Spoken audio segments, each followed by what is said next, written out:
Boa noite, pessoal. Sejam bem-vindos a mais uma live do Programa Orienta.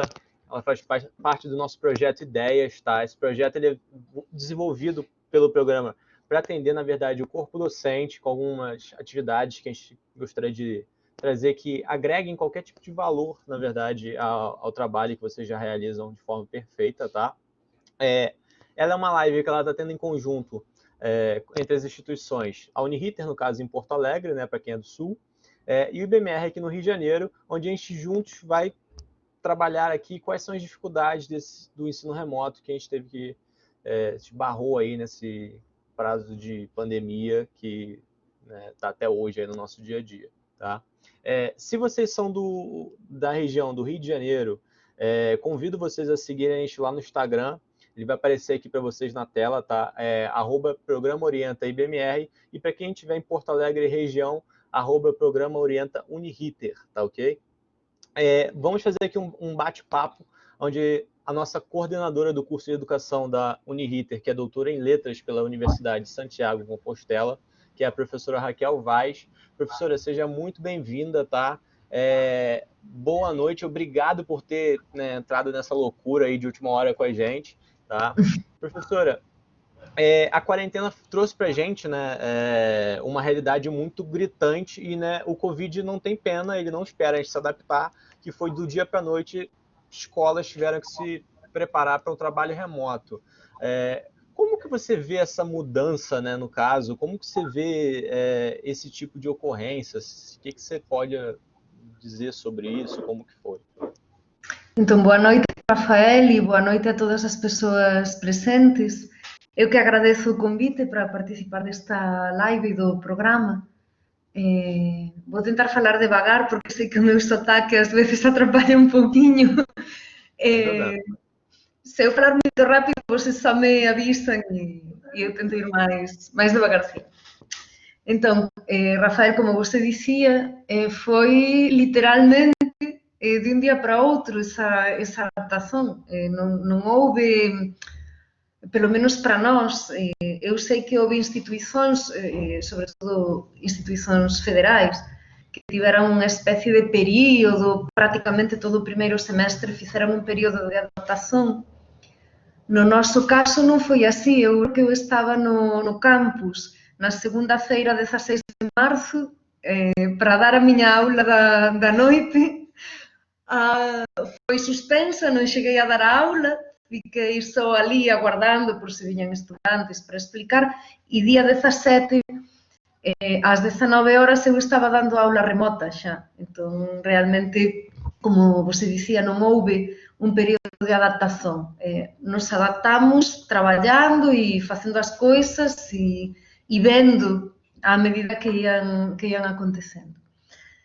E claro, teve algúns desafíos e ainda ten, non? Algúns desafíos importantes, porque, por exemplo, eu hoxe estou vivendo un desses desafíos nesta live. Eu me mudei de apartamento esta semana e a compañía telefónica non instalou aí na internet, aquí no novo apartamento. Entón, eu estou con os dados do meu celular. Bom, este é outro desafío, os animais, non? Que moran na nosa casa. Que gostam de participar das reuniões, das lives, eu sei como que é. Claro, esse tipo de coisas. Mas, assim, os desafios, por exemplo, há un desafío que moitas persoas ten falado, non, nestes meses, mas que eu acho que vale a pena subliñar, que é a disponibilidade tecnolóxica que temos. Non todo o mundo, e non falo de estudantes e falo de profesoras e profesores, non todo o mundo ten unha tecnoloxía que acompañe a necesidade que ten o ensino remoto, de capacidade de internet, de un equipamento que resista, digamos, ter abertos múltiplos programas. En fin, depois esta outra questão que, bom, brincaba agora con o gato aquí pulando na frente da cámara, mas é unha questão que eu acho que nos ten aflixido, así, conversando con colegas, que é como lidar con a questão familiar e a questão do traballo remoto, porque tú estás en casa e desde o momento que estás en casa estás disponível para moitas coisas ou supostamente estás disponível, non?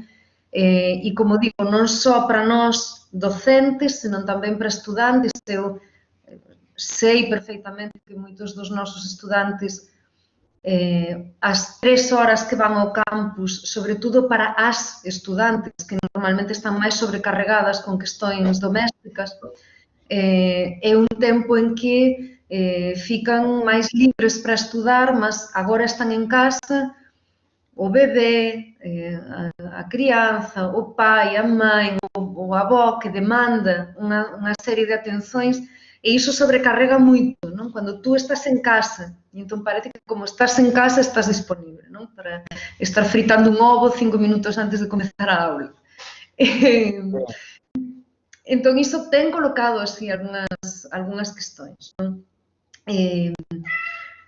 Mas, en fin, acho que así a miña valorización global, e depois, bon, podemos ir vendo as preguntas así máis específicas, mas a miña valorización global é que con algúns esforzos que eu non minimizo, porque sei que ten sido esforzos moito grandes por parte da maior parte de nós, mas que temos conseguido criar un modelo que realmente non existía, porque esa é unha das coisas máis interesantes de participar neste experimento ao vivo, que é o ensino remoto, que é que non existía o ensino remoto como tal. Tiñamos ensino presencial, tiñamos ensino EAD, mas esta modalidade do remoto é algo relativamente que fomos inventando pelo camiño, non? Entón, neste sentido, creo que bon, a pesar da dureza das circunstancias, en algunhas ocasións, acho que é algo ben interesante para se viver como docente, non? Esa invención, digamos, de algún xeito, do ensino remoto, pelo menos do ensino remoto masivo, que é o que estamos vivendo. Você citou aí uma coisa que eu achei interessante. Existe, assim, né, não sei se em termos de nomenclatura, alguma diferença, mas aparentemente é visível que existe uma diferença entre o EAD e o que a gente trabalha como uma ideia de ensino remoto hoje, né? Qual seria essa grande diferença? Há unha diferenza, aínda que, pelo que eu soube há pouco, até nunha reunión aquí na Uniriter, non há aínda unha diferenza legal establecida entre ensino EAD e ensino remoto. Mas, de facto, nós que estamos lidando con esta questão todos os días, non? Nas nosas aulas, é nítida unha diferenza, principalmente de metodoloxía. O ensino EAD é un ensino moito parametrizado e moito regular, que está pensado para ser feito de forma asíncrona. Ou seja, o ensino EAD, o ensino aprendizaxe EAD, envolve que há unha serie de actividades, unha serie de textos, de manuais, até certo punto simplificados, que ten que servir para a autoaprendizaxe de algún xeito, porque a profesora ou o profesor non está presente o 100% do tempo ali. O estudante ten que ser autónomo, porque o EAD, claro, ten as súas vantaxes, non?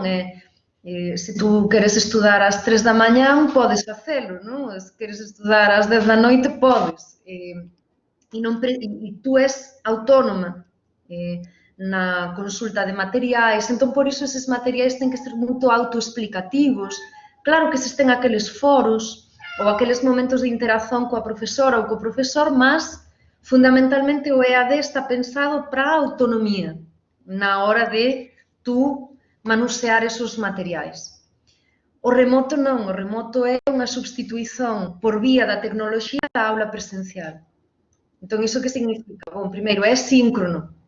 Entón, eu vou dar a miña aula, se eu antes daba a miña aula no campus de 19 a 22 horas, eu vou continuar dando aula de 19 a 22 horas, só que a través do meu computador.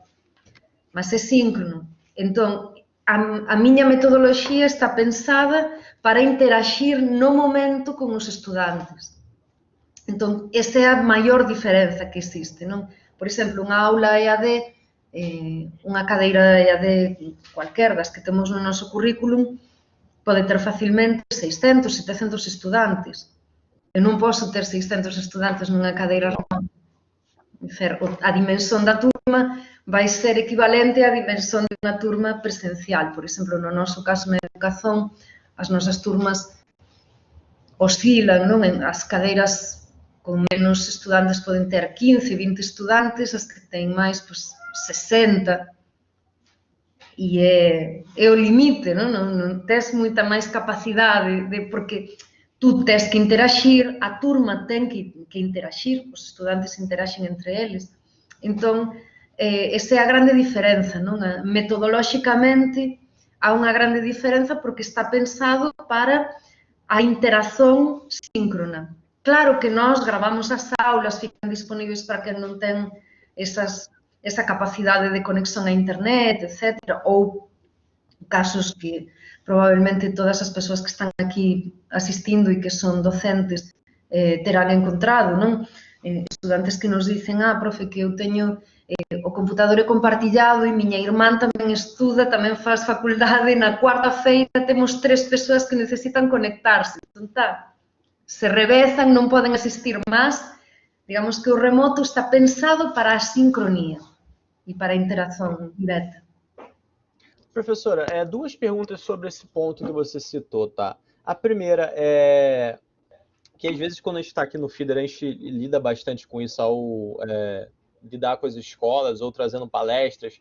O aluno está lá, às vezes, por um motivo de vergonha, ou não sei, às vezes o aluno está lá, né? Às vezes ele não está, ele está com a câmera fechada, não aparece, não fala, não interage. Como que você faz para julgar se o aluno está presente mesmo, ou se ele está lá, tipo, falta, né? Só entrou lá no horário e não está presente? E o segundo ponto como pensar, talvez, esse ensino remoto para quem é aluno que tem, por exemplo, necessidades especiais? Talvez não dê para ele fazer esse ensino remoto, dependendo das necessidades. Como que você encara essa questão? Sim. No primeiro caso, eu não detectei grandes problemas em relação a isso. Eu sei que tem colegas que dizem que tem estudantes que estão simplesmente se logam, aparecem ali e depois não participam. Eu non teño detectado nas miñas aulas moitos problemas dese tipo, mas na realidade, nas aulas presenciais tamén temos ese mesmo problema. Quantas veces non temos un estudante que está presente físicamente na aula presencial, mas só físicamente? O cérebro está noutro lugar, non? Sim. Eu acho que todo mundo ten esa experiencia, non? E até tú podes tentar trazelo para a aula, mas moitas veces nós temos estudantes que chegan moito cansados porque chegan de traballar, están facendo estáxio e enquanto están na túa aula, están ali preenchendo fichas do estáxio, coisas desse tipo, non? Entón, eu non percebi unha grande diferenza. Mas, claro, há formas, non, de tentar tracer os estudantes. Por exemplo, unha coisa que para min funcionou moito ben foi, levando en conta a questão que você colocaba, non?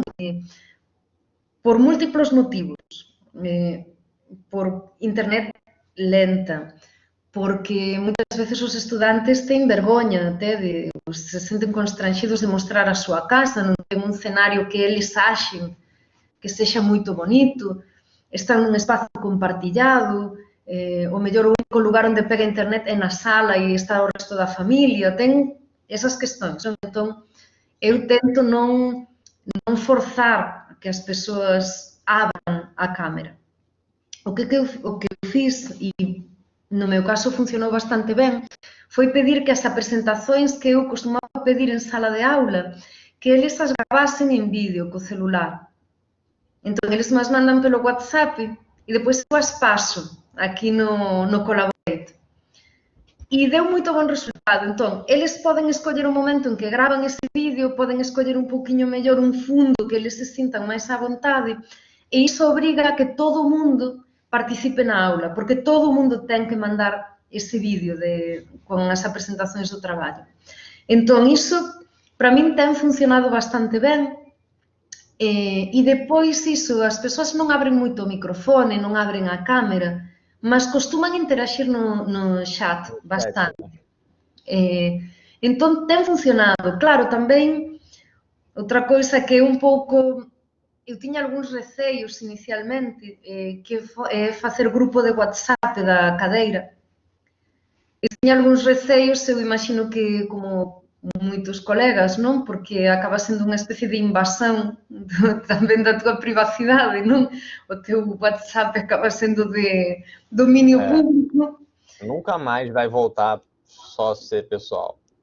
Nunca máis. Eu xa até pensei en comprar un outro chip para ter 2 números de WhatsApp, un pessoal, outro, porque non dá, é dizer, xa, e agora que sou coordenadora, o meu WhatsApp vazou, entón eu recebo dúcias de WhatsApps todos os días, moitas veces nen sei de quen.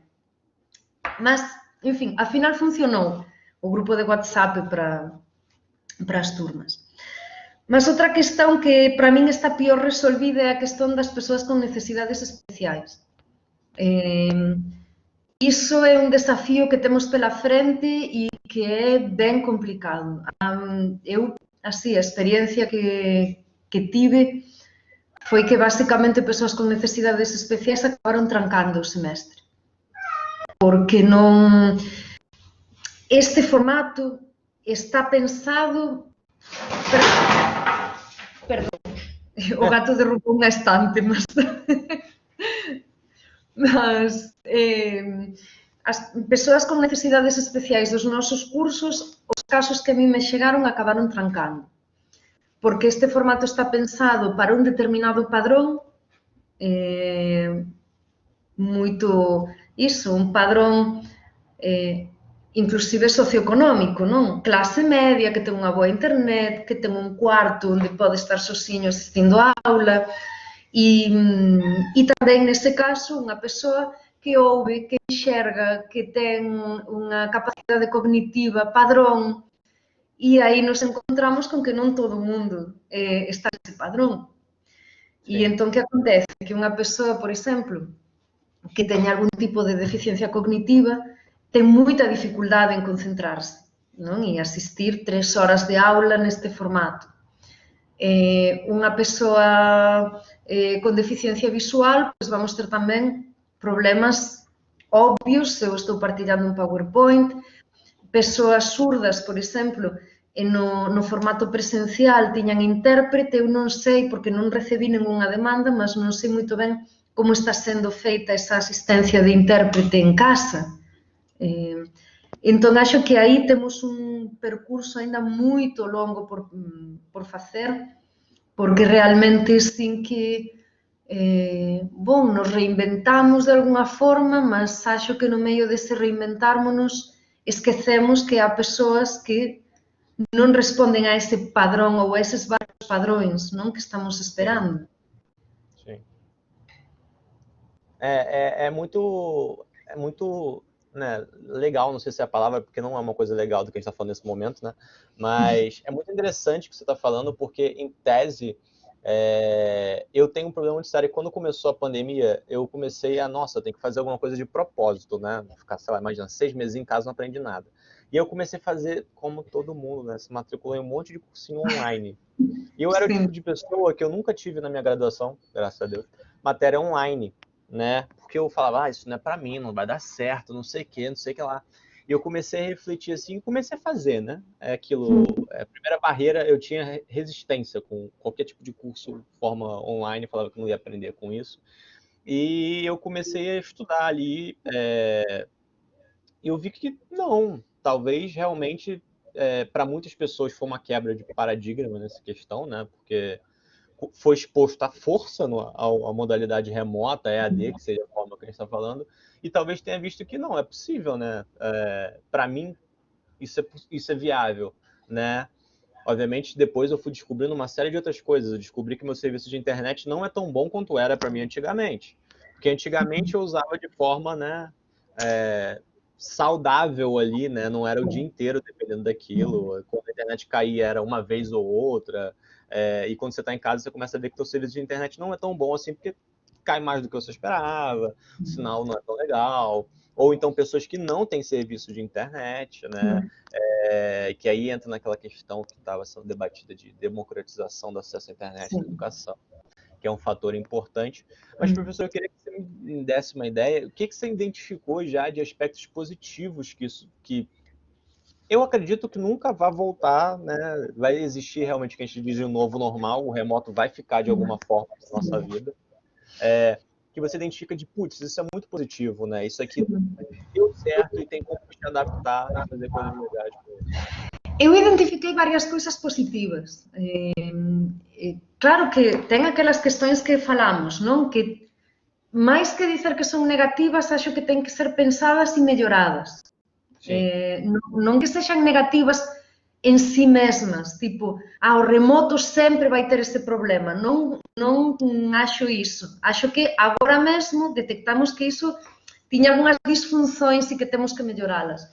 Mas eu achei coisas moito legais nestes 6 meses, máis ou menos, non? Que levamos de ensino remoto. Por exemplo, estudantes que eu coñezo, ademais que eu coñecía de semestres anteriores, que por varios motivos ficaron moito felices por non ter que ir ao campus. Igual que eu colocaba antes o caso contrario, non? De persoas que gostan moito de ir ao campus, porque é un tempiño de intervalo de moitas obrigas familiares, domésticas, etc. Tamén descobrí estudantes que, por exemplo, porque moran en bairros máis periféricos da cidade, porque moran, traballan e estudan en lugares que envolve pois pegar 2 conducións en horario de pico na cidade, etc. Porque son bolsistas e de repente pagar o ónibus todos os días é moito caro, porque ten que pagar o ónibus para ir traballar, para ir para a facultade, depois para voltar para casa, etc. Son persoas que ficaron moito felices e me contaban iso. E dicían, olha, eu non teño presa niñuma porque volte a presencialidade. Porque estaban ben tranquilas, ben felices de estar na súa casa, inclusive en termos de seguranza, persoas que moran en bairros en que o mellor ás 11 da noite sair no final da liña e ir para casa a pé, etc., pois non é así moito seguro, non? Entón, esa é unha questão que eu notei que há persoas que, de facto, agora que coñeceron o ensino remoto, van demandar ensino remoto. Non EAD, porque non queren EAD, queren ensino remoto. Ou seja, queren a experiencia deste ensino, claro, ao vivo, síncrono, só que sen o onus, digamos, de ter que pegar non sei quantas conducións, andar de noite na rúa, etc. Entón, bom, esa é unha questão.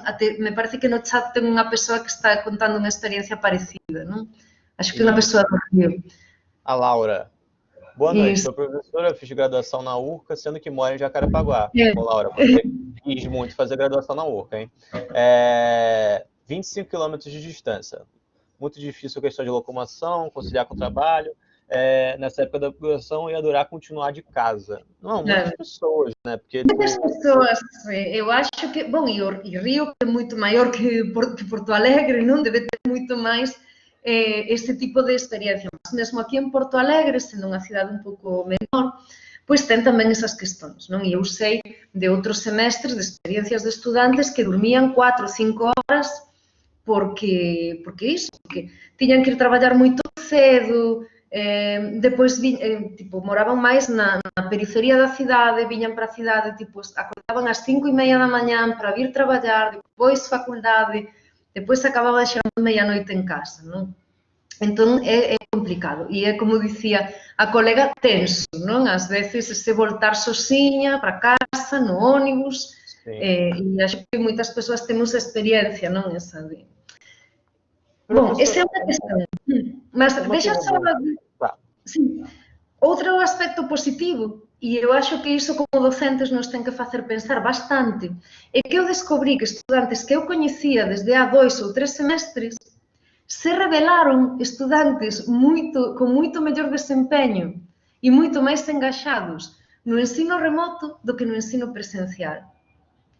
O que faz con que, bom, isto... todo mundo que é profesora ou profesor repete moito, mas ás veces acho que o repetimos moito verbalmente e tal vez non o levamos tanto á práctica. Que é que temos que customizar de alguna forma a forma de ensinar a cada estudante. Entón, eu tiña unha forma de traballar en sala de aula participativa, máis ou menos dinámica, en fin, tentaba, pelo menos, non? E aí tú te encontras con que ten estudantes que non conseguen por timidez, por inseguranzas, por, sei lá, non vou entrar a analizar os motivos, mas estudantes que tiñen un desempeño medio, vamos dicer, no ensino presencial, resulta que se revelaron como excelentes estudantes no ensino remoto, porque tiñan un tempiño para preparar eses vídeos, facían un roteiriño, gravaban, se empeñaban moito. Entón, eu sentí iso tamén que me deu bastante para pensar, non? Que mesmo voltando á presencialidade, há metodoloxías que utilizamos no remoto que vamos ter que levar tamén para o presencial. Sim. Professor, eu queria fazer uma pergunta justamente nesse teor que você tocou agora. Eu tenho um sobrinho, né? Que ele é adolescente, né? O público que a gente está tratando aqui são professores normalmente de escolas de ensino médio, então eles talvez se identifiquem bastante com isso. E eu tava, né? Sabe como que é, né? Primo mais velho, né? Então a gente acaba, às vezes, ali suprindo a parte de ajudar a estudar, botar a pessoa para estudar. Eu estava lá em ciências, não lembro que matéria, que a gente estava falando de magnetismo, coisa e tal. Eu estava com um livro lendo, né, fazendo que nem minha mãe fazia comigo, reproduzindo como que era eu estudar na minha época. Ele pegou o celular, ele deu um Google ali no que eu estava perguntando para ele, ele leu aquilo ali e funcionou perfeitamente bem para ele. Ele aprendeu muito mais do que lendo um livro, né? Talvez a ideia, primeiro ponto, dessa diferença, né? Como que essa geração diferente talvez se adapte melhor do que a minha, às vezes do próprio professor ao ensino remoto. E o segundo ponto é como fazer o aluno engajar e render mais nesse formato remoto, e às vezes esse aluno que é adolescente, né? Então, que tem esse adicional ainda que é mais complexo, né, nesse caso. Como que fazer ele ali, né? Tipo, putz, eu tenho que aprender, né? Pois claro, a miña experiencia é en ensino superior, iso quer dizer que os meus estudantes son adultos. Cada faixa etaria vai ter unhas particularidades. Eu até brincaba desa questão que falas do seu primo, non? Eu brinco que agora eu sou profesora de ensino superior e de xardín B. Porque claro, tú acabas tamén, eu teño un enteado e entón eu estou no proceso de alfabetización do menino tamén, quero dicerme. Entón, tes que compatibilizar esas cousas, non? Mas tamén te dá para observar questões moito interesantes como que vos está comentando, non?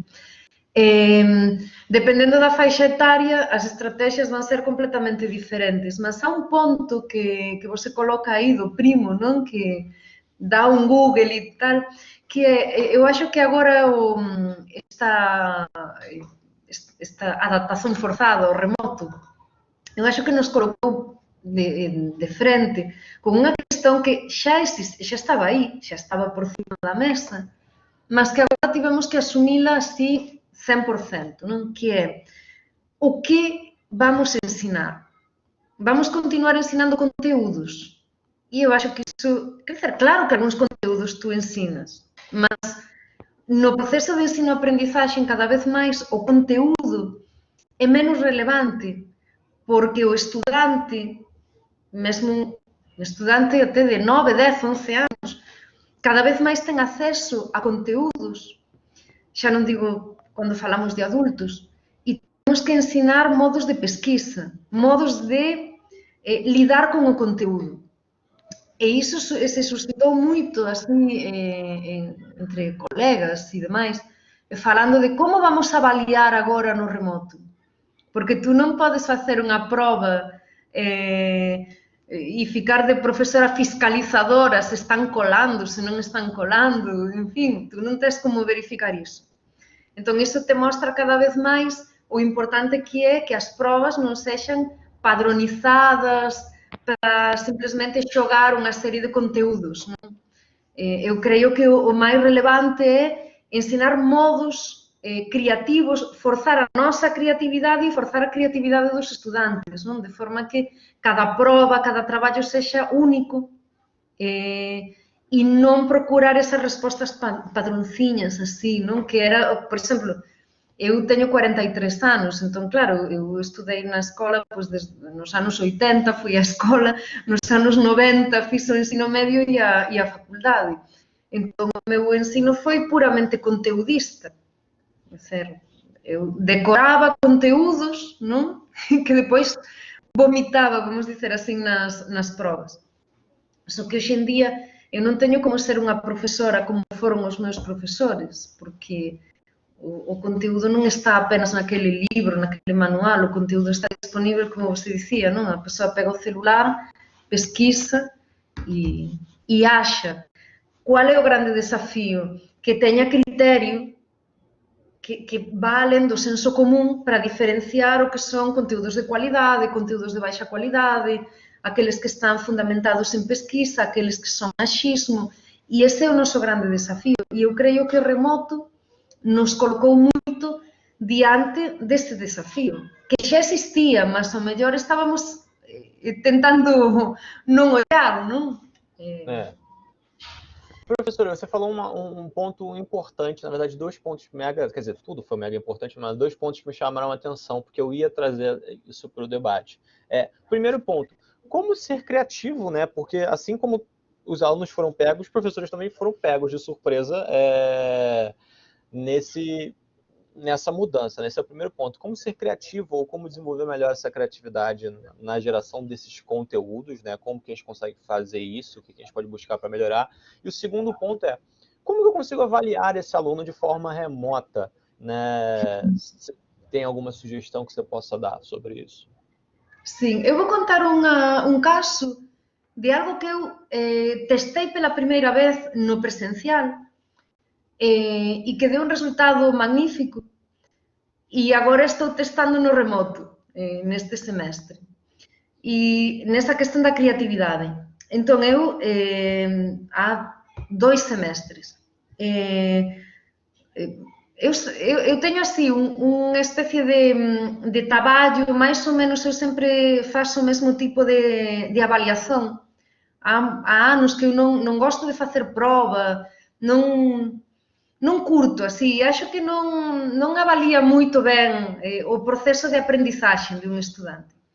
Entón, eu propoño sempre un traballo que é un traballo que vai ser realizado ao longo de todo o semestre. Entón, todas as actividades avaliativas van estar encaixadas nun único traballo. Bom, non é nada moito orixinal, mas, en fin.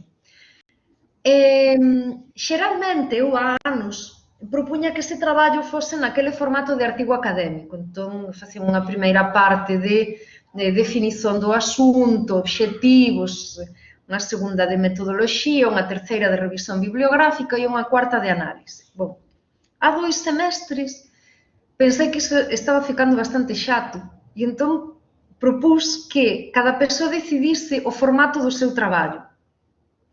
Primeiro a turma ficou meio xocada porque non sabían o que propor. Entón eu disse, xente, vocês poden así, facer un artigo. Quen quiser facer un artigo, pode facer un artigo. Mas quen quiser facer unha reportaxe, un documentario, un podcast, un traballo creativo, unha releitura, claro, con a condición de que todos tiñan que ter obxectivos, métodos, revisión bibliográfica, construción do coñecemento, todo iso tiña que estar, mas en cualquier formato. Bom, deu un resultado maravilloso e nunca tive tan boas notas dos estudantes, dizer, todos tiraron unhas cualificacións óptimas e non foi porque eu estivese especialmente xenerosa, senón porque realmente os traballos foron moito bons. Cada un optou por facer coisas que non vou dicer que facía ben, porque eu tive estudantes que fixeron cousas que nunca tiñan feito, mas que os instigaba. Entón foi moito creativo. Eu tive podcasts maravillosos, era unha cadeira de literatura.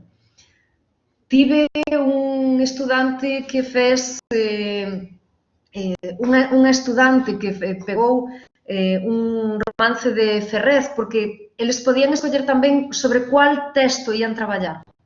Eu dei unha lista de 50 libros das literaturas en lingua portuguesa, que era a cadeira, e cada un escolleu o que quis, e coa focaxe que quis. Entón, eu tive unha estudante, por exemplo, que fez unha análise de un romance de Ferrez, mas non era só unha análise gravada, senón que ela fez unha especie de traveling nunha avenida daqui de Porto Alegre, que era a avenida que ela percorre todos os días para ir traballar e que se relacionaba moito con o romance. Teve estudante que fez unha adaptación para cuadriños, por exemplo, de cuadriños non, de infanto juvenil, e foi moito legal. Bom, este semestre estou testando iso no remoto. E isto responde un pouco ás dúas preguntas. Unha, a creatividade. Bom, deixar que os estudantes escollan o que queren facer e que propoñan ideas, acho que estimula a creatividade dos estudantes e a nosa. Porque ás veces ven con coisas que tú nem te pasaron pela cabeza, non te ocorreran. Como que eu vou avaliar isso, né? Como que eu vou avaliar? E depois, a avaliación. Bom, ese tipo de traballo, tú imagina, non ten como a persoa copiar, por exemplo, ou plaxiar. Porque a persoa está facendo algo moito persoal, non? O que non quer dicer que non teñamos criterios. Porque eu teño criterios e eu sou ríxida con eses criterios. Por exemplo, eles sempre ten que facer unha revisión bibliográfica, saber o que foi feito antes. Ten que ter un método, descrever o método de traballo, ten que facer análise, mas non ten por que ser tudo no mesmo formato. E así, eu fiquei super satisfeita e o retorno tamén dos estudantes foi moito bom. Inclusive deu así para facer como un engaxamento da turma, a turma ficou moito unida, se axudaron bastante, trocaron dicas. Como se faz un podcast? Pois ten un programa aquí, non sei. Moito legal. Estaba vendo aquí que a Laura tamén diz que cos de sexto e oitavo ano tamén, porque eu creio que é un sistema que funciona para cualquier faixa etaria, non? Sim. E até porque para eles eu brinco, né, que, putz, você vê uma criança hoje com 3 anos, o garoto já sabe usar tablet, né? Eu sabia mal escrever, o menino já sabe desbloquear o tablet dele. Eles são muito mais tecnológicos, né? O Mauro trouxe um ponto ali sobre a questão de ser mais criativo, que ele mesmo falou que foi forçadamente aprendeu a usar uma série de ferramentas tecnológicas, que às vezes a gente tem a dificuldade porque o professor não sabe utilizar também a ferramenta, ou no caso, eu acredito que todo mundo sentiu isso, né? Assim como a internet, a gente descobriu depois que talvez os serviços não são de tanta qualidade assim, porque a gente realmente começou a demandar muito deles. Várias dessas plataformas que a gente utiliza de reunião não atendem a gente 100%, né? Porque talvez a gente queira algo que a plataforma não está preparada para ofertar. Então, a própria tecnologia está tendo que se reinventar nessa pandemia, né? E esa questão que comenta, eu acho ben interesante, que e se a plataforma, imagina, o Collaborate, que é a que nós utilizamos, se non dá conta, entón nós nos abrimos a facer outra coisa e estamos con unha disposición á mudanza moito maior, eu acho, e iso é legal. E outra questão que você está trazendo e que me parece moito relevante é que, como ás veces os nosos estudantes, e sobretudo pensando en estudantes do ensino medio e incluso dos últimos anos do fundamental, ás veces están á frente de nós como profesores, faz con que nós teñamos que repensar esa hierarquía. Eu non ensino, eu non estou ensinando, estamos nun proceso colectivo de ensino-aprendizaxe. Claro, de troca, e entón eu teño que estar aberta a que un estudante me ensine en sala de aula virtual, mas algo que deberíamos tamén levar para a sala presencial, mas a mediación da tecnoloxía nos obrigou máis a iso, a entender que de repente aquele estudante de 13 anos nos pode estar ensinando coisas que nós non sabíamos. Sim, eu vejo muito, né, porque, né, imagina, passa até na televisão às vezes agora falando sobre isso, que muitos também tiveram que se adaptar no home office, como todo mundo, né, às vezes não tinham espaço para isso em casa, teve que adaptar, ou no caso dos professores, principalmente, acredito que muitos aqui se identificam com isso, que tem que adaptar um canto da casa, não tem quadro, às vezes a pessoa está usando a própria parede para demonstrar, mas está de alguma forma se adaptando. Eu não sei você, professora, mas eu acredito que o, entre aspas, novo normal vai ser algo muito misto ali do presencial com esse remoto. Às vezes eu tenho um aluno que mora muito longe e então eu posso, né, fazer o aluno que mora muito longe estudar comigo de uma forma remota, né? Por que não? Não sei até onde você vê isso acontecendo, sendo viável também. se dependesse de min, se eu pudesse mandar, digamos, non? E tomar a decisión, que non posso, mas está. Se dependesse de min, iríamos a un híbrido presencial remoto. A mí me parece, porque por esta questão que você comentaba, ou que eu antes dicía de estudantes, non? De repente a persoa, por motivos múltiplos, pode querer facer un ensino presencial, quero dizer, non é AD, mas non ten condicións por questões económicas, por questões de distancia, porque é unha persoa que mora imagina, que mora no interior do Río, no interior daqui do Río Grande do Sul e non ten unha universidade, un centro perto, mas tamén non ten condicións de ir para a cidade, para a capital e ficar lá pagando un aluguel ou lonxe da familia ou o que for, non? Entón, eu acho que o ideal para min sería ir a unha especie de misto do presencial físico no campus, en que eu pudese estar dando a miña aula na sala de aula do campus, mas que esa aula pudese estar sendo pasada en streaming, por exemplo, e que estudantes que por algún motivo, até por questón de doenza, de dificultades de locomoción, do que for, pudese asistir e interagir. E a tecnoloxía cada vez vai facilitar máis iso. Ten unha persoa que está levantando a man. Ivone, não sei se você quer falar, se quiser pode escrever no chat também, ou se foi só um oi. Não só isso, né, professor? Eu acredito que também muitos aqui podem se identificar com isso. Às vezes o aluno, né, tá lá, o aluno do ensino médio e, sei lá, a menina ficou grávida, abandona o ensino porque está no prazo de gestação. Talvez esse remoto atenda a ela, ela não precise parar de estudar, né? É uma possibilidade que pode trazer. Sim, eu acho que haveria que pensar isso em sistemas, claro, não, que não abram mão não dos direitos dos estudantes, do direito mas pensar isso em formatos que permitam o que você está comentando, que pessoas que têm muitas cargas familiares, ou que moram longe, pensando, por exemplo, no ensino superior, não? Uma pessoa que eu tenho estudantes, como imagino que todo mundo, que tem filhos, que têm pais que têm que tomar conta deles, que moram longe, que moram em regiões mais perigosas da cidade, que de repente não querem estar, e que só podem fazer ensino noturno, e que de repente não querem estar às 11 da noite, como eu dizia antes, num ônibus fim de linha, e que é meio perigoso, não? Então acho que poderia ser, bom, uma opção, não?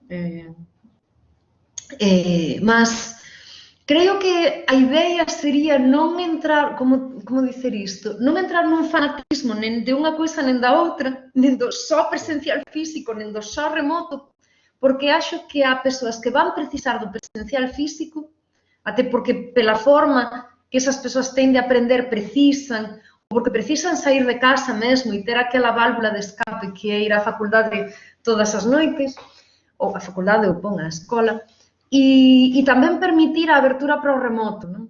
Porque ten persoas que probablemente van beneficiar bastante. E así, eu tamén non quero ser moito crítica con o EAD, porque eu sei que para moitas persoas é a única opción. Porque por moitos motivos pois, non conseguen estudar nun horario padronizado, ten mesmo que estudar así de madrugada ou en horarios finais de semana, horarios en que non van encontrar unha oferta síncrona.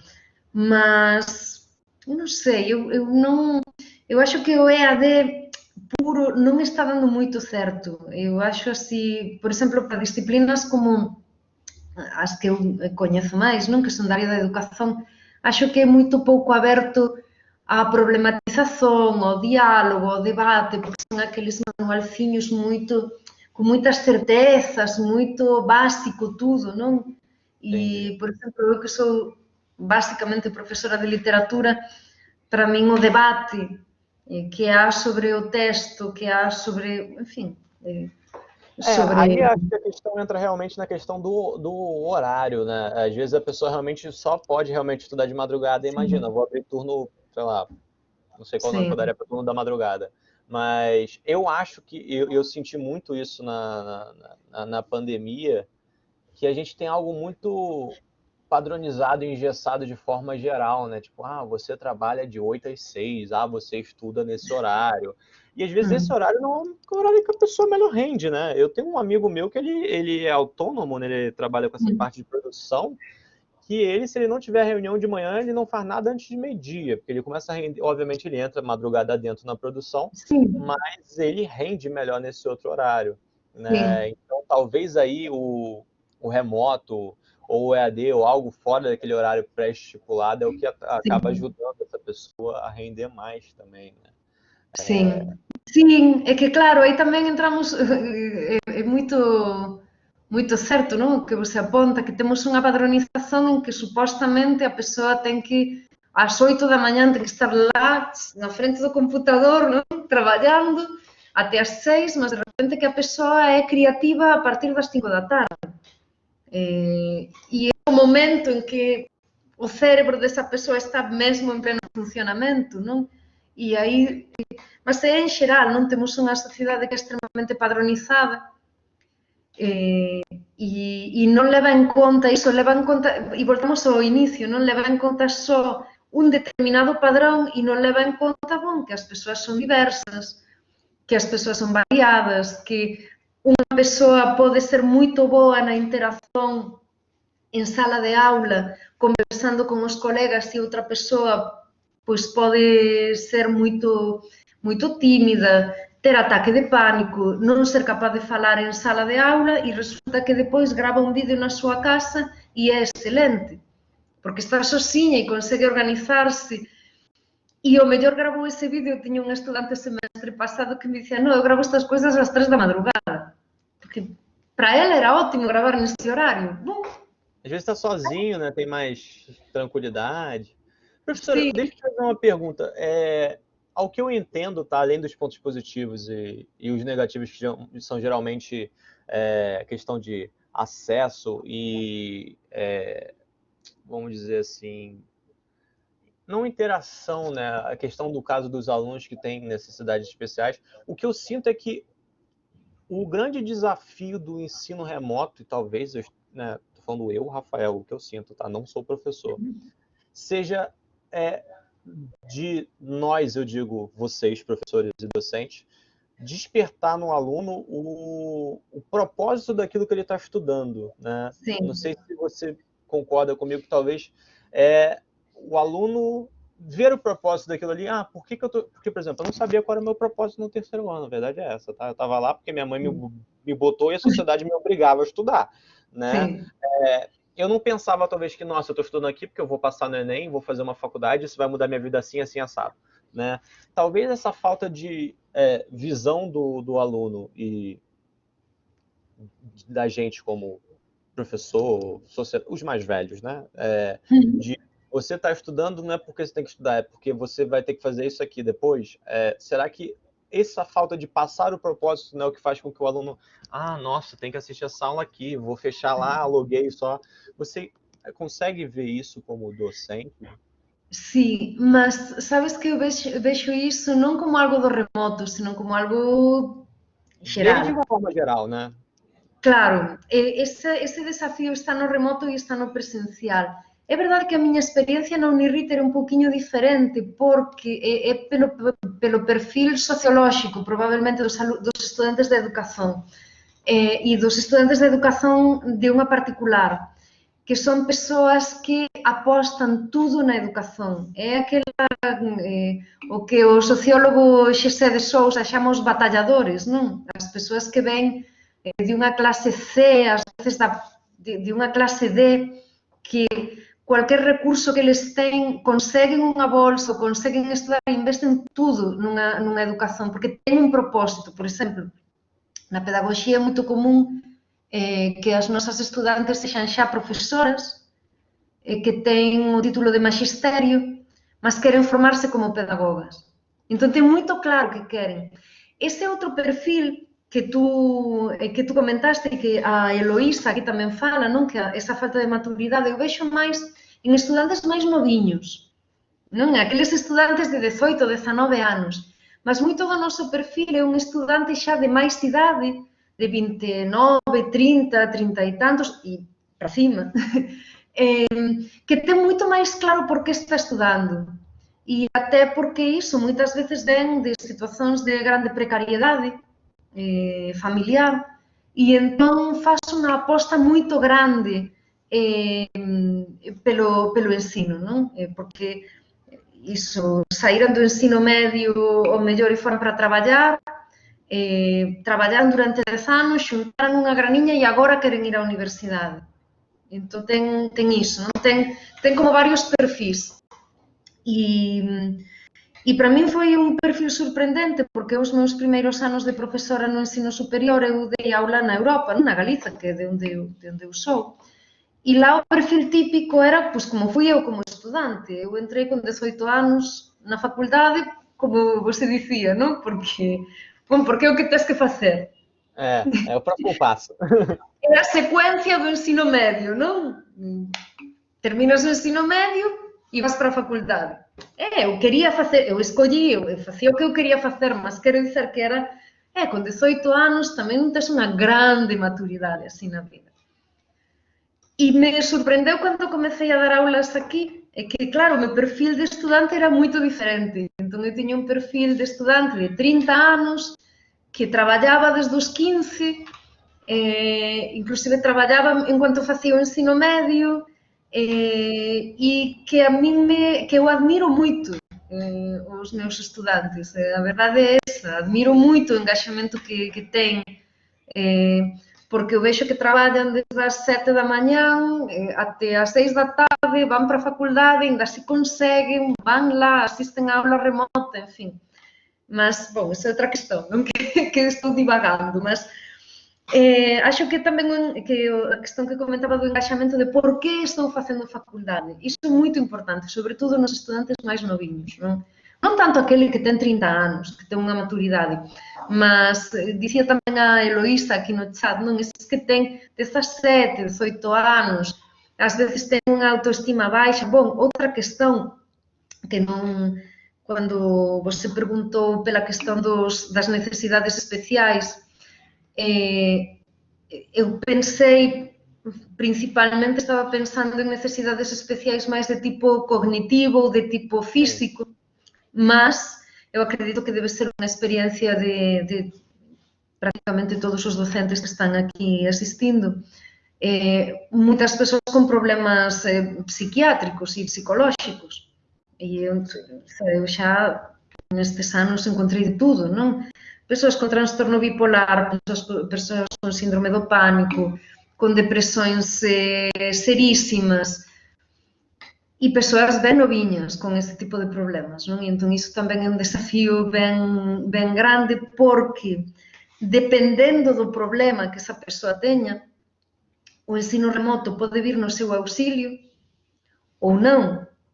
Aí voltamos á questón da flexibilidade. O mellor para unha persoa con síndrome do pánico, o ensino remoto é maravilloso porque está na súa casiña, e de repente para unha persoa que está nun estado de depresión grave, o fato de sair para ir á faculdade estaba axudando. Entón, aí tamén temos de novo esa questão, non? Da flexibilidade e de unha questão que sempre debería nortear o noso axir docente, mas que eu, facendo unha autocrítica, creo que ás veces nos esquecemos, non? Que ollar moito para cada un dos nosos estudantes como individuos, non a turma, senón cada un deles como un individuo. Porque aí é que nós vemos que cada un ten unha necesidade específica, un xeito específico de facer as coisas. E ás veces, pois, a sobrecarga, a correría, en fin, un pouco a inercia de levar moitos anos dando aulas facen con que pensemos en termos de turma e non tanto en termos de persoas individuais, non que estamos lidando con elas. Entendi. Professora, a gente já está encerrando o nosso tempo aqui. Eu não sei se alguém tem alguma pergunta para fazer, tá, pessoal? Se vocês quiserem fazer uma pergunta rapidinho ali no chat, tá? Professora, eu acho que essa questão que você falou, esse exemplo que você citou do aluno com síndrome do pânico e o aluno com depressão são sensacionais para a gente entender que realmente o ensino remoto ele não é necessariamente para todos, né? Você tem pessoas que talvez, não que não seja não possa ser para todos, mas talvez não seja o momento ideal para aquela pessoa. Talvez realmente uma pessoa com depressão ter que ficar estudando de forma remota dentro de casa possa não dar muito certo, né? Mas eu acredito que, como a gente já falou aqui, não vai deixar de existir, né? Acredito que tanto para o ensino de forma geral, quanto para os docentes, isso veio de uma forma muito positiva também, né? Afinal, é um novo leque de possibilidades também para vocês atuarem. E eu queria que você fizesse algumas considerações finais, professora, sobre o que você acha dessa experiência toda e sobre esse bate-papo que a gente teve aqui. Eu vou pegar nessa palavra que você utilizou do leque, porque me parece que é fundamental. Dizer, é para todos. Depende não só da pessoa, senão depende do momento, como também você pontuava muito bem, não?